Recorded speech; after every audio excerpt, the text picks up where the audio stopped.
창세기 29장 1절부터 6절 그리고 18절부터 20절까지입니다. 제가 1절을 읽습니다. 야곱이 길을 떠나 동방 사람의 땅에 이르러 본즉 들에 우물이 있고 그 곁에 양 세 떼가 누워 있으니 이는 목자들이 그 우물에서 양떼에게 물을 먹임이라. 큰 돌로 우물 아귀를 덮었다가 모든 떼가 모이면 그들이 우물 아귀에서 돌을 옮기고 그 양떼에서 물을 먹이고는 우물 아귀 그 자리에 다시 그 돌을 덮더라. 야곱이 그들에게 이르되 내 형제여 어디서 왔느냐. 그들이 이르되 하란에서 왔노라. 야곱이 그들에게 이르되 너희가 나홀의 손자 라반을 아느냐. 그들이 이르되 아노라. 야곱이 그들에게 이르되 그가 평안하냐. 이르되 평안하니라. 그의 딸 라헬이 지금 양을 몰고 오느니라. 자, 18절부터 봅니다. 야곱이 라헬을 더 사랑함으로 대답하되 내가 외삼촌의 작은 딸 라헬을 위하여 외삼촌에게 7년을 섬기리이다. 라반이 이르되 그를 내게 주는 것이 타인에게 주는 것보다 나으니 나와 함께 있으라. 같이 봅니다. 야곱이 라헬을 위하여 7년 동안 라반을 섬겼으나 그를 사랑하는 까닭에 7년을 며칠같이 여겼더라. 아멘. 오늘 예배에 참여하신 우리 모든 성도들에게 하나님의 풍성하신 은혜가 임하기를 주님의 이름으로 축복합니다. 2층에서 영상으로 예배드리시는 우리 성도들에게도 동일한 은혜가 임할 줄 믿습니다. 여러분, 최근에 인기리에 종방되었던 국민 드라마 폭삭소가수다 라는 드라마가 있습니다. 여러분, 이 드라마는 우리들로 하여금 가정의 소중함, 풋풋한 남녀 간의 순수한 사랑, 그리고 부모가 자식을 향해서 사랑하는 그 사랑을 우리로 하여금 생각하게 했습니다. 이 드라마는 화제만큼이나 많은 명대사가 나왔어요. 그 대사 중에서 제가 두 가지만 소개해 드립니다. 부모는 미안했던 것만 사무치고 자식은 서운했던 것만 사무친다. 여러분, 이 말이 결혼을 해서 자녀를 양육해 보신 분들은 이해가 될 겁니다. 이런 부모는 늘 자식에게 미안합니다. 더 해주지 못한 것이 그저 미안할 따름입니다. 그런데 자식은 서운한 것만 가슴에 남습니다. 또 이런 말이 있어요. 사람의 인연이란 참으로 묘한 거야. 우연처럼 찾아와 운명처럼 남거든. 주인공에게 오랜만에 찾아온 친구가 왔을 때 했던 대화 속에서 나온 대사였습니다. 여러분, 우리의 인생 가운데 우연처럼 시작되어서 운명처럼 만나는 그런 만남이 있습니다. 우리는 우연이라고 하지 않고 하나님의 섭리라고 하죠. 여러분, 야곱에게 그런 경험이 있습니다. 여러분, 오늘 본문에 이 야곱이 정말 인생에 가장 어려웠던 그 순간 속에서 운명처럼, 아니 우리 믿음의 언어로는 하나님의 섭리 속에서 그의 평생의 배필이 될 라헬을 만나죠. 그래서 그는 드라마의 제목처럼 폭삭소가수다. 그렇게 삶을 살아갑니다. 여러분, 이렇게 사람과 사람과의 만남도 놀라운 일이지만 사람이 하나님을 만나는 것은 더 놀라운 일입니다. 이런 극동방송 김정한 목사님의 경구를 제가 야곱 시리즈를 하면서 말씀을 드렸는데, 사람이 사람을 만나면 역사가 나타나고 사람이 하나님을 만나면 기적이 일어난다. 여러분, 사람이 사람을 만나건 사람이 하나님을 만나건 그 속에는 놀라운 변화의 역사가 있습니다. 그래서 여러분, 만남이 중요한 것입니다. 여러분, 역사는 예수 그리스도 이전과 이후로 나누어지죠. 그래서 우리는 약자로 BC와 AD라고 이야기를 하죠. 여러분, BC는 Before Christ, 예수 그리스도의 탄생 이전을 말합니다. AD는 아노 도미니, 라틴어의 주의 해라는 말의 약자입니다. 이 말은 예수 그리스도의 탄생 이후, 그렇게 말하는 거죠. 여러분, 우리의 개인의 인생에서도 BC와 AD가 있다는 것 아십니까? 예수님을 만나기 전, 하나님을 만나기 전과 예수님을 만나고 하나님을 만난 이후의 삶이 다르다는 것.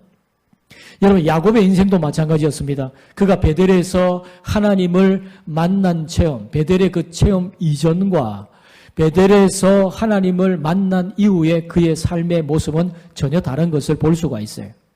오늘 우리는 이 본문의 말씀을 통해서 야곱의 인생 속에 베델의 그 체험 이후에 하나님을 만난 이후에 야곱의 인생에 어떤 변화가 일어나고 있는가 하는 것을 말씀을 통해서 볼 수가 있습니다.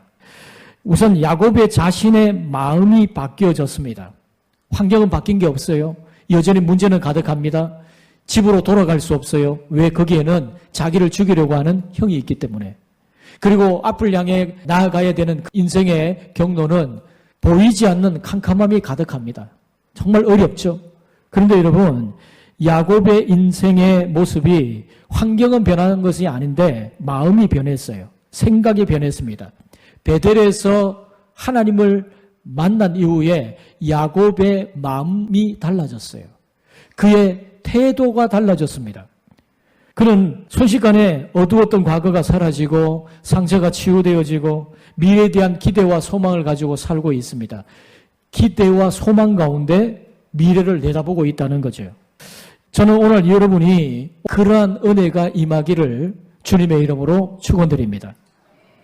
인생이 여전히 어렵고 힘들고 내 가운데 문제가 있지만 오늘 이 시간 하나님을 새롭게 만남으로 인하여서 여러분의 삶 속에 마음이 달라지고 태도가 달라져서 기대와 소망으로 미래를 바라볼 수 있는 여러분 되시기를 주님의 이름으로 축복합니다. 우리의 마음에 기대와 소망이 있느냐 없느냐 하는 것은 완전히 전혀 다른 삶을 만들죠. 아마 제 생각에 야곱이 베델에서 하나님을 만난 체험 이후에 그의 발걸음도 달라졌을 겁니다. 전에는 무거웠던 발걸음이었지만 이젠 발걸음이 가볍습니다. 그래서 그는 순식간에 하란까지 이르렀어요. 하란의 동방에까지 이르렀습니다. 그래서 이 창세기 기자가 28장 마지막에 그가 베델에 있었는데 29장 시작에는 바로 동방까지 거의 하란까지 왔던 것으로 바로 시작을 하고 있어요. 그 중간에 모든 인생의 경로를 생략하고 있습니다. 발걸음이 달라지고 그의 인생이 달라졌다는 거죠. 여러분, 야곱이 주님을 만난 체험은 하란까지 가는 그 길의 성격 또한 바꿔버렸습니다. 전에 그가 하란으로 가는 길은 어떤 길이었죠? 도망자의 길이었어요. 그런데 이제는 그가 도망자의 길이 아닙니다. 야곱은 도망자의 길이 아니라 이제는 하나님이 함께 하시고 하나님이 동행하시는 하나님의 섭리의 손길이 준비되어진 하나님이 인도하시는 그 길을 걸어가고 있는 겁니다. 우연과 불확실 속에서 불안하고 두려웠던 그 길이 아니라 하나님의 섭리의 손길이 함께 하시는 그런 인생의 길을 걸어가고 있다는 거죠. 여러분, 그게 여호와 일이 아닙니까? 주님께서 우리의 삶을 예비하신다. 내 삶을 주님이 인도하신다. 여러분, 야곱의 인생 속의 변화는 그렇습니다. 전에는 인생이 발걸음이 너무 무거웠는데 정처 없이 가는 나그네 길이었는데 이제는 주님과 동행하는 그 길이 되었어요. 하나님이 자신의 앞길에 인도하신다고 하는 그런 확신이 그 마음속에 있었습니다. 그 마음에 기쁨이 있었죠. 여러분, 그가 이렇게 하란에서 도착해서 제일 먼저 경험했던 것이 뭡니까? 그의 외삼촌 라반의 딸 라헬을 만난 것입니다. 1절부터 3절에 보면 야곱이 외삼촌 라반이 살고 있는 하란 근방에 있는 동방에 도착을 했어요. 거기에 우물가에 도착해서 보니 거기에 목자들이 있습니다. 목자들이 양떼에게 물을 바로 먹이지 않고 양떼들이 모일 때까지, 다른 목자들이 모일 때까지 기다리면서 있는 겁니다. 왜냐하면 고대 근동에는 물이 참 귀했기 때문에 목자들이 올 때마다 우물을 덮개에 돌을 옮겨서 양떼를 먹이고 그렇게 하는 게 아니라 양떼들이 같이 모일 때에 덮개 뚜껑을 열고 같이 물을 먹이는 그게 우물가의 간섭이었어요. 그런 내용이 1절부터 3절에 나와 있죠. 그리고 이제 야곱이 그 목자들과 대화를 나눕니다. 자, 4절부터 6절 말씀 봅니다. 야곱이 그들에게 이르되 내 형제야 어디서 왔느냐? 그들이 이르되 하란에서 왔노라. 야곱이 그들에게 이르되 너희가 나홀의 손자 라반을 아느냐? 그들이 이르되 아노라. 야곱이 그들에게 이르되 그가 평안하냐 이르되 평안하니라. 그의 딸 라헬이 지금 양을 몰고 오느니라. 아멘. 여러분, 이 짧은 대화 속에서 야곱의 태도가 변화되었다는 것이 감지가 되어집니까? 야곱은 달라졌어요. 그 전에 야곱이 아닙니다. 집안에서 소심하고 수동적으로 살던 두려움 많고 그런 야곱의 모습이 전혀 아닙니다. 야곱이 굉장히 적극적이죠. 야곱이 우물가에서 목자들에게 하는 말이 뭡니까? 형제 어디서 왔느냐 이렇게 묻습니다. 당신들 어디서 왔습니까? 그런데 여러분, 이 말은 야곱이 물어야 될 질문이 아니고 그 인근에 살고 있는 목자들이 야곱에게 물어야 될 질문이죠. 그렇죠? 당신 행색을 보니까 여기 사람이 아닌 것 같은데 어디서 왔어? 이게 자연스러운 거죠. 근데 여러분, 이 야곱이 지금 마치 그 근방의 주인이라도 된 것처럼 오히려 이 목자들에게 질문을 던지는 겁니다. 어디서 왔느냐? 이렇게 질문을 던진다는 거죠. 여러분, 오늘 이 야곱의 모습을 보면서 얼마나 많이 변화된 그 모습을 볼 수가 있습니까? 이전에 소심하고 두려워하던 야곱의 모습이 전혀 아닙니다. 베델의 하나님을 만나 변화된 야곱은 자신감이 넘쳤습니다. 삶의 활력이 있습니다. 뭔가 자신의 삶에 대한 기대감으로 가득 차 있습니다. 하나님이 나와 함께 하시고 하나님이 나를 인도하신다. 그런 믿음이 그에게 자리 잡자 그는 자신감이 흘러넘치고 있어요. 여러분, 하나님께서 자신을 앞서가시면 우리는 이렇게 자신감 있는 삶을 살게 됩니다. 여러분, 하나님을 만난 사람은 뭔가 좋은 일이 일어날 거라고 하는 예감이 있어요. 여러분, 그렇습니다. 하나님을 만난 사람은요, 내 인생에 뭔가 좋은 일이 생길 것 같아. 이런 긍정적이고 인생에 대해서 밝게 생각하는 그런 마음이 있어요. 근데 하나님이 없는 사람은요, 늘 언제나 신경질적입니다. 인생이 부정적이에요. 내 인생은 꽉 막힌 것처럼 느껴져요. 마치 머피의 법칙처럼 내 인생은 해도 되는 게 없다. 봐라, 그렇지. 내 인생은 그렇지. 늘 언제나 불길한 예감과 부정적인 생각으로 가득 차 있습니다. 근데 여러분, 하나님이 함께 하신다는 확신이 있는 사람은요, 내 인생 속에 뭔가 좋은 일이 일어날 거라고 하는 확신이 있어요. 모든 일이 합력하여 선을 이루시는 하나님, 그 하나님의 손길이 나를 인도하신다. 그렇기 때문에 그 마음에 긍정적이고 밝게 생각하는 그런 생각들이 가득 차게 됩니다. 여러분은 어떻습니까? 여러분, 하나님을 만난 사람들인가요? 그러면 여러분의 마음속에 미래에 대한 왠지 모를 좋은 일이 일어날 거라고 하는 직감이 여러분 속에 있습니까? 별로 없는 것 같아요. 여러분, 저는 여러분을 생각할 때 여러분에게 뭔가 좋은 일이 생길 것 같아요. 여러분 앞날에 뭔가 좋은 일이 가득할 것 같습니다. 왜냐하면 여러분의 인생의 주인이 하나님이시기 때문입니다. 우리 아버지 되신 하나님이 여러분의 인생을 주관하시고 인도하시기 때문에 비록 환경은 어려울지 몰라요. 환경은 다른 믿지 않는 사람들과 동일하게 내 환경은 어려울지 몰라요. 그런데 여러분, 내 마음이 바뀌어졌습니다. 어려운 힘든 삶을 살아가는데도 마음이 기쁜 거예요. 인생의 짐이 짐으로 느껴지지 않습니다. 하나님이 나와 동행하신다는 그 마음 때문에 인생의 발걸음이 가볍습니다. 이게 여러분, 하나님을 만난 사람들의 AD, 인생의 AD, 예수님을 만난 인생 이후의 삶의 모습이 그런 변화가 나타난다는 말씀입니다. 저는 여러분, 오늘 이 시간 여러분의 심령에도 이런 변화가 일어나기를 주님의 이름으로 축복합니다. 여러분, 하나님이 없는 사람은 그렇지 않죠. 근데 여러분, 오늘 본문의 이 야곱의 모습을 보십시오. 얼마나 적극적입니까? 형제여, 어디서 왔습니까? 우리는 하란에서 왔습니다. 하란이요? 그러면 거기에 나홀의 손자 라반이라고 하는 사람 아시겠네요? 물론이죠. 우리가 그 사람을 알고 있습니다. 그 라반 혹시 잘 계십니까? 평안하십니까? 물론이죠.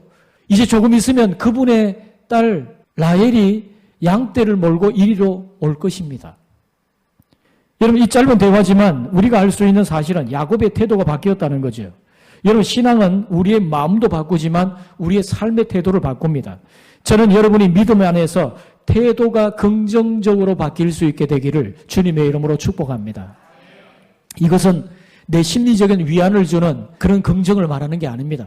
내 인생을 붙들고 계시는 분이 하나님이시라는 확신 속에서 오는 긍정을 말하는 것입니다. 여러분, 야곱이 목동으로부터 외삼촌 라반의 소식과 함께 그의 딸 라헬의 소식을 함께 듣게 되죠. 그때 야곱의 생각이 어떠했을까요?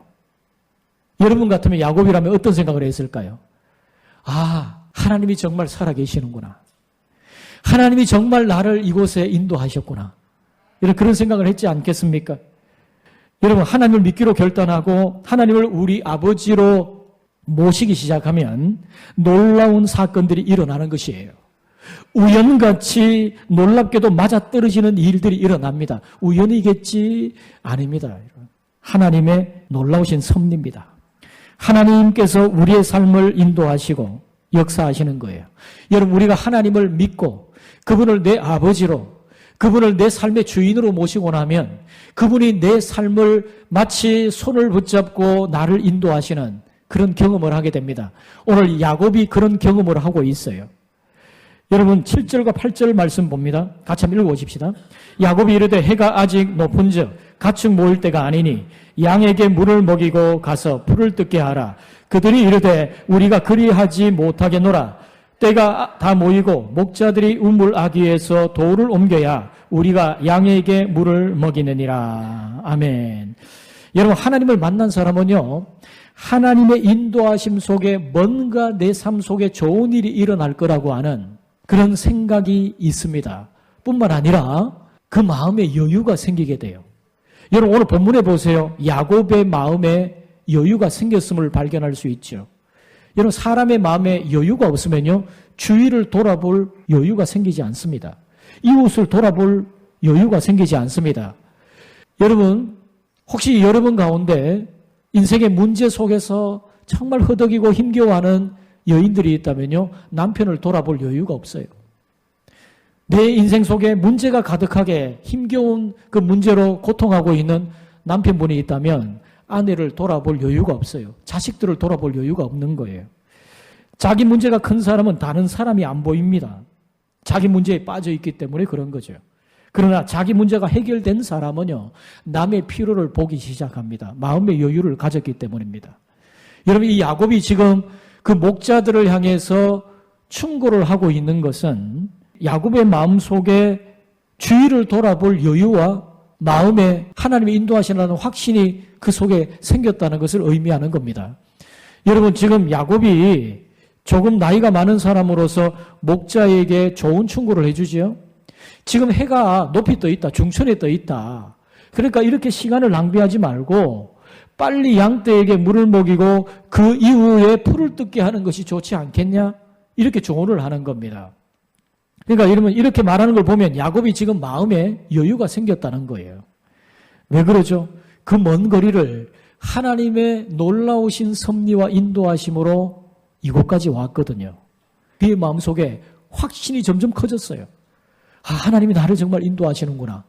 800km를 그 엄청난 먼 거리를 뛰어왔는데 도착해보니까 거기가 외삼촌 라반이 사는 하란이 가까운 우물이고 거기에서 라반의 딸 라헬이 또 온다 그러니 때마침 이게 얼마나 놀라운 일입니까? 여러분, 이것은 아무리 각본을 써도 이렇게 맞아떨어질 수가 없는 이야기 아닙니까? 근데 여러분, 이런 확신이 그의 마음속에 생긴 거예요. 저는 여러분의 마음에도 이런 여유가 생겨서 이웃을 돌아볼 수 있는 마음의 여유가 있게 되기를 주님의 이름으로 축복합니다. 하나님이 내게 있으면 마음의 여유가 생겨요. 하나님이 내게 있으면 인생이 밝아 보입니다. 하나님이 내게 있으면 소망이 생깁니다. 새로운 삶의 의욕이 생깁니다.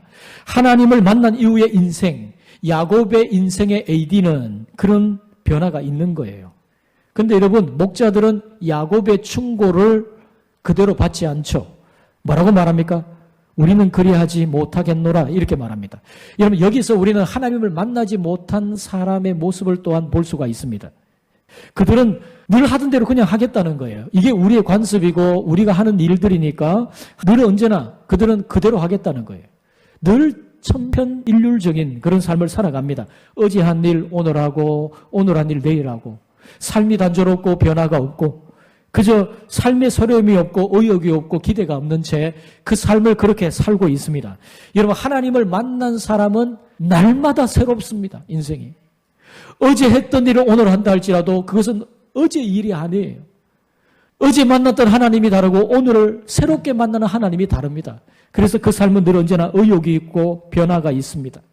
여러분, 야곱은 이렇게 마음의 여유가 있었어요. 왜? 그 마음에 하나님이 계시니까. 그 하나님을 확신했으니까. 하나님이 자신의 인생을 인도하신다는 확신이 그의 마음속에 강하게 임하고 있으니까. 여러분, 어쨌든 중요한 것은 야곱이 이 낯선 땅 하란에 와서 자기가 마치 주인인 것처럼 굉장히 적극적으로 행동을 하고 있다는 겁니다. 말도 그렇게 하죠. 행동도 그렇게 합니다. 하나님이 자기와 함께 있다는 확신 때문에 그런 거죠. 그 낯선 땅에서도 조금도 주눅들지 않고 당당하게 살아가고 있는 이 야곱의 모습을 우리는 볼 수가 있는 겁니다. 야곱의 돌출 행동은 거기서 끝나지 않습니다. 그가 목자들과 대화를 나누고 있는 중에 그의 외삼촌 라반의 딸인 라헬이 양떼를 몰고 왔어요. 그 순간 어떡합니까? 야곱이 어떤 행동을 보이죠? 야곱의 9절과 10절에 보면요. 야곱이 갑자기 달려들어서 우물을 덮고 있는 덮개의 돌, 그 무겁거든요. 그것을 순식간에 자기가 옮겨버리더니 라헬의 양떼들의 물을 먹이기 시작하는 거예요. 여러분, 이것은 목자들을 굉장히 당황스럽게 하고 불쾌하게 하는 행동입니다. 이것은 그 우물에 관리했다는 행동이 전혀 아니었어요. 아까 제가 말씀드렸죠. 이 우물은 목자들이 함께 모이면 그때 덮개를 열고 순서대로 그렇게 먹이는 겁니다. 근데 여러분, 이건 새치기가 보통 새치기가 아니에요. 라헬을 바로 물을 먹이게 하는데 이런 돌발적인 행동에 대해서, 과감한 행동에 대해서 목자들이 시비를 걸지 않은 것을 보면 야곱의 행동에 아마 기세가 눌렸던 것 같아요. 굉장히 역동적으로 그렇게 하는 것을 보면 혼자서 그냥 돌을 옮겨버리더니 물을 먹이는 것을 보니까 굉장히 그 기세에 눌려가지고 불편은 했지만, 언짢기는 했지만 시비를 걸지 못했던 것 같아요. 여러분, 이 야곱의 돌출 행동은 여기서 더 나아갑니다. 자, 11절, 12절을 봅니다. 그가 라헬에게 입 맞추고 소리내어 울며 그에게 자기가 그의 아버지의 생질이요 리브가의 아들됨을 말하였더니 라헬이 달려가서 그 아버지에게 알림해. 여러분, 그 당시 고대 근동의 사람들은요, 가까운 근족, 가까운 친척, 친지를 오랜만에 만나면 이렇게 격하게 안고 키스를 하는 이런 문화가 있어요. 근데 여러분, 일반적으로는 어떡합니까? 오래도록 안 만난 사이라면 내가 누구다 이렇게 밝히지 않겠습니까? 여러분, 라헬과 야곱은 아는 사이가 아니에요. 전혀 몰랐던 사람들입니다. 그런데 먼저 자기를 밝힌 이후에야 안고 키스를 하건 그러지 않겠습니까? 어떤 사람은 그러더라고요. 야곱이 은큼한 사람 같으니라고. 예? 근데 여러분, 그 이야기가 아닙니다, 지금. 이 야곱이 안고 그러더니 갑자기 자기가 누구인지를 밝히고 울어 제끼는데요. 이게 여러분 순서가 뒤바뀌었어요.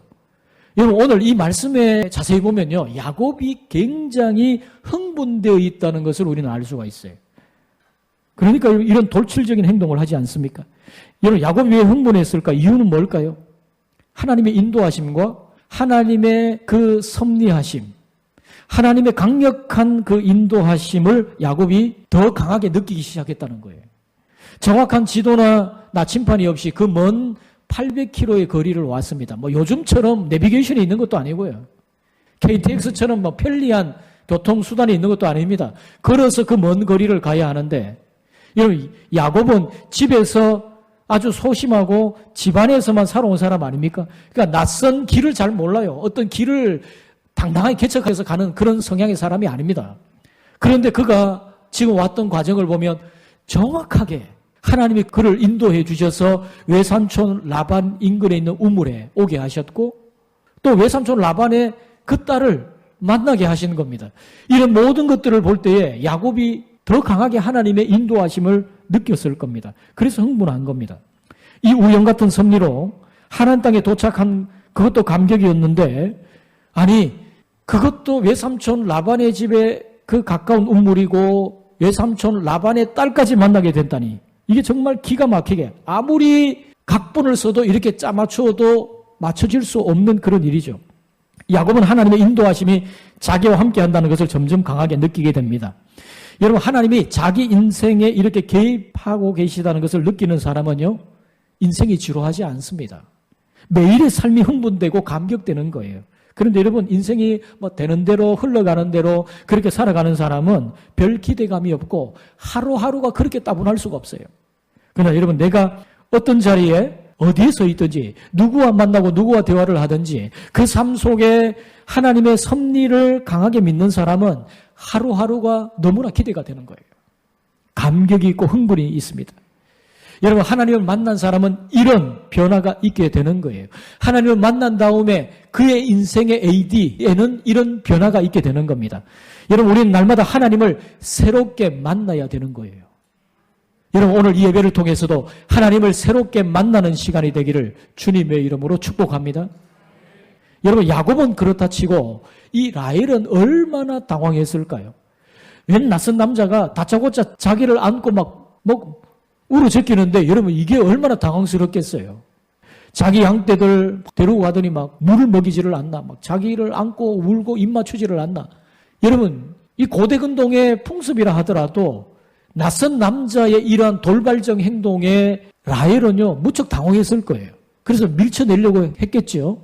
그런데 야곱이 자신을 밝힙니다. 나는 당신의 아버지의 생질이다. 그 순간 라헬은 더 놀랐습니다. 왜냐하면 그렇게 아버지를 통해서 말로만 듣던 우리 아버지를 통해서 가나안 땅으로 시집을 간 리브가라고 하는 고모가 있어. 그 얘기를 들었는데 그 고모의 아들이 지금 왔다는 거예요. 얼마나 놀랐겠어요. 그래서 당장 쫓아가서 아버지에게 그 사실을 알렸겠죠. 그 아버지가 얼마나 놀랐겠어요. 라반은. 그래서 아버지도 달려왔습니다. 자, 13절, 14절 봅니다. 같이 한번 읽어보십시다. 라반이 그의 생질 야곱의 소식을 듣고 달려와서 그를 영접하여 안고 입맞추며 자기 집으로 인도하여 드리니 야곱이 자기의 모든 일을 라반에게 말하며 라반이 이르되 너는 참으로 내 혈육이로다 하였더라. 야곱이 한 달을 그와 함께 거주하더니. 아멘. 라반이 놀랐어요. 아니 내 동생 리브가의 아들이 왔다고? 그래서 당장 달려와서 야곱을 따뜻하게 환대해서 자기 집으로 들이는데 야곱은 일순간 여행길에 긴장되었던 모든 긴장이 다 풀어졌어요. 이제. 그래서 마음을 풀어놓고 자신의 지난날의 이야기를 외삼촌 라반에게 다 했을 겁니다. 여러분 라반은 어땠을까요? 야곱을 보면서 그의 말 하나 행동을 통해서 피는 못 속인다고 말이죠. 그 여동생 리브가의 채취를 느꼈을 거예요. 정말 내 여동생 리브가 같구나. 그렇구나. 이런 생각을 했겠죠. 여러분 야곱이 거기서 한 달을 거주를 합니다. 여러분 친척은 만나면 반갑고 이야기를 나누면 더 반갑고 떠나면 더 반갑고. 근데 여러분 한 달이 있었어요. 한 달. 여러분 친척이 만약에 여러분 집에 왔는데 한 달을 있다 생각해 보세요. 이게 얼마나 불편합니까? 근데 야곱은요 불편한 손님이 아니었습니다. 그 이유가 있어요. 자 15절 말씀. 하루는 라반이 야곱에게 뜻밖의 제안을 합니다. 같이 한번 읽어봅니다. 라반이 야곱에게 이르되 내가 비록 내 생질이나 어찌 그저 내 일을 하겠느냐. 내 품삯을 어떻게 할지 내게 말하라. 여러분 이 라반의 제안을 보면 야곱이 그냥 무의도식하면서 그 집안에서 그냥 먹고 지낸 그런 사람이 아니라는 것을 알 수가 있죠. 뭐라고 말합니까? 어찌 그저 내 일을 하겠느냐 이렇게 말하잖아요. 네가 일을 하는데 그냥 어떻게 내가 일을 시킬 수 있겠냐 이렇게 이야기해요. 이걸 봐서는 야곱이 열심히 일을 했다는 거죠. 그러니까 일을 하는 걸 딱 보니까 라반의 생각에는 야 이렇게 일을 잘하는 사람이 어디 있어? 이런 생각을 하니까 품삯을 제안을 한 거예요. 내가 얼마 주면 되겠냐? 나와 같이 일을 하자. 이렇게 이제 제안을 한 겁니다. 여러분 보통 보면요. 일이 주어지고 월급이 주어지기 때문에 일하는 사람이 있고 누가 월급을 준다고 하지도 않았는데 월급도 없는데도 또 때로는 일도 제대로 주어진 것도 아닌데 찾아서 알아서 그 일을 열심히 하는 사람이 있습니다. 여러분 야곱은요 후자의 사람이에요. 자기 일을 적극적으로 하는 사람이라고요. 여러분 이게 하나님을 만난 사람의 모습입니다. 하나님을 만난 사람은요 이렇게 삶을 살아가야 돼요. 여러분 저는 우리 청년들에게 꼭 말씀드리고 싶은 게 있어요. 여러분 저도 이제 인생을 어느 정도 살다 보니까 뭐 제 친구 중에서는 보면 벌써 이제 학교 교장, 직장에서 어떤 어느 정도 위치에 서서 아니면은 회사를 경영하는 오너라든지 이런 사람들이 있거든요. 근데 마치 대화를 해보면 회사의 오너나 높은 직위에 있는 사람들이 아래 사람들을 볼 때에 사람들에 대해서 여러 부류의 사람이 있습니다. 자, 여러분이 회사의 오너의 입장이라고 생각을 하고 여러분의 마음에 드는 사람이 어떤 사람인가를 한번 보십시오. 자, 1번입니다. 1번, 이 사람은 자신에게 주어진 일만 하는 사람이에요. 자, 두 번째, 2번, 이 사람은 자기에게 주어진 일도 제대로 못하는 사람이 있어요. 자, 3번, 일을 주어주지도 않았는데 찾아서 알아서 잘하는 사람이 있어요. 자, 회사의 오너의 입장에서 여러분 누구를 선택할까요? 당연하죠. 3번이죠. 여러분, 예수 믿는 사람은 그래야 됩니다. 적극적으로 일을 하셔야 된다고, 일을 해서. 그냥 마지못해 수동적으로 주어진 일을 그저 신흥 내면서 일하는 게 아니라 찾아서 일을 해보세요, 여러분. 그러면 여러분, 회사에서 눈에 안 띌래야 안 띌 수가 없어요. 회사의 오너가 뭔가 중요한 결정을 내릴 때, 중요한 어떤 인사이동을 해야 될 때 반드시 그 사람을 세울 겁니다. 그렇지 않겠습니까? 여러분, 예수 믿는 우리 청년들 꼭 말씀을 기억하세요. 여러분, 어떤 위치에 있든지, 어떤 회사에서 어느 위치에 있든지, 무엇을 하든지, 여러분, 그런 생각 가지고 일을 하셔야 돼요. 그런 생각 가지고. 여러분, 우리가 이 야곱 같은 사람이 되어야 됩니다. 누가 월급 달라고 하지도 않은데 라반 쪽에서 오히려 월급 주겠대요. 여러분, 우리가 이런 사람이 되어야 됩니다. 돈 때문에 일하는 사람이 아니라, 어떤 직위 때문에 내가 일하는 사람이 아니라, 내가 그 선 자리는 하나님이 보내신 자리다. 사명의 자리고 하나님의 부르심의 자리다라고 믿고 그렇게 살아가는 사람. 여러분, 하나님이 그런 사람을 주목하여 보시는 줄 믿습니다. 하나님이 그런 사람을 사용하세요. 여러분, 라반이 네가 원하는 품삯을 말해봐라 이렇게 말하니까 야곱이 뜻밖의 제안을 합니다. 자, 16절부터 18절. 라반에게 두 딸이 있으니 언니의 이름은 레아요, 아우의 이름은 라헬이라. 레아는 시력이 약하고 라헬은 곱고 아리따우니 야곱이 라헬을 더 사랑함으로 대답하되 내가 외삼촌의 작은 딸 라헬을 위하여 외삼촌에게 7년을 섬기리이다. 여러분, 라반이 두 딸이 있는데 언니는 뭐라고요? 시력이 약하고, 그러니까 아마 눈이 시력이 약해가지고 막 찡그리 이렇게 보면 사람이 예뻐 보이는 얼굴도 잘 안 예뻐 보이잖아요. 그런데 라헬은 어떻다고요? 곱고 아리따우니. 그러니까 여러분, 야곱이 왜 뭐 입 맞추고 끌어안고 울고 불고 했는지 그 느낌을 아시겠죠? 근데 여러분, 제가 그 말 드리는 게 아니라고 말씀드렸죠, 지금. 그게 아닙니다. 그 이야기가 전혀 아니에요. 여러분 보세요. 이 외삼촌 라반이 너 품삯을 얼마나 줄까 이렇게 말하니까 야곱은 뭘 선택합니까? 품삯을 선택했습니까? 사람을 선택했습니까? 사람을 선택했습니다. 그리고 사랑을 선택했습니다. 여러분, 이게 하나님을 믿는 사람의 선택이 어떠해야 되는가? 하나님을 만난 사람의 선택이 어떠해야 되는가 하는 것을 우린 여기서 볼 수가 있어요. 지금 야곱은 자기 인생이 돈 몇 푼에 좌지우지되는 그런 인생이 아님을 천명하고 있습니다. 여러분, 지금 야곱은 월급이나 직장을 넘어서서 결혼과 가정 그리고 자기 인생을 통째로 설계하는 디딤돌로서 이 기회를 삼으려고 하고 있어요. 그러니까 야곱에게는 미래에 대한 큰 그림이 있었다는 거예요. 네, 여러분, 이게 어디서부터 왔느냐? 이 결혼 문제가 야곱에게 갑자기 툭 튀어나온 것 같지만 그게 아닙니다. 이건 오랜 세월 동안 야곱이 고민했던 일이었어요. 왜냐? 야곱이 라반의 집으로 올 때를 한번 생각해 보세요. 그가 고향을 떠나서 이곳으로 올 때 그때를 한번 떠올려 보세요. 형 에서의 분노를 피해서 도망온 것 같아 보이지만 정말 근본적으로 왜 이 외삼촌 라반의 집으로 그 부모가 보냈는지, 가나안의 딸들이 아닌 믿음의 딸들을 선택하려고 했던 그림이 이삭에게 있었고 리브가에게 있었고 또한 이 야곱에게 있었던 겁니다.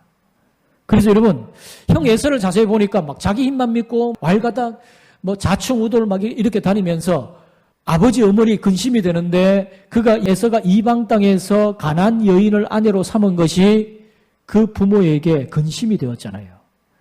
그러니까 그 부모가 이 야곱을 떠나보내면서 뭐라고 말을 합니까? 이삭이 뭐라고 말하죠? 28장 1절 2절을 보면 이렇게 말씀합니다. 이삭이 야곱을 불러 그에게 축복하고 또 당부하여 이르되 너는 가나안 사람의 딸들 중에서 아내를 맞이하지 말고 일어나 받던 아람으로 가서 내 외조부 부두엘의 집에 이르러 거기서 내 외삼촌 라반의 딸 중에서 아내를 맞이하라.